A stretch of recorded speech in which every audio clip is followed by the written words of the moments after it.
potentially dangerous weather situations or other emergencies. Specially built receivers are automatically activated to warn of the impending hazard. Tests of these receivers are normally conducted by the National Weather Service every Wednesday between 11 a.m. and noon. Reception of this program and the warning alarm will vary at any given location. The variability becomes more noticeable at greater distances from the transmitter.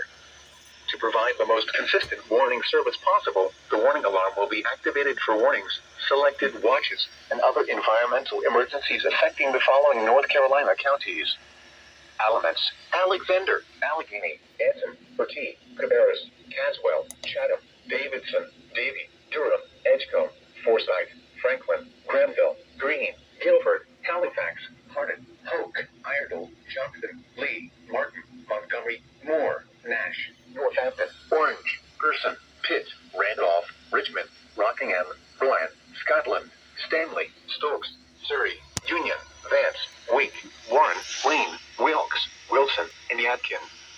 The warning alarm will also be activated for the following counties in South Carolina: Chesterfield and Marlborough, and the following counties in Virginia: Brunswick, Carroll, Floyd, Grayson, Henry, Mecklenburg, Patrick, and Pittsylvania.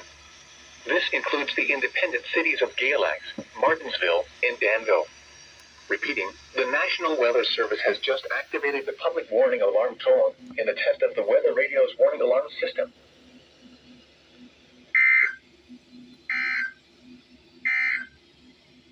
Here are the 10 a.m.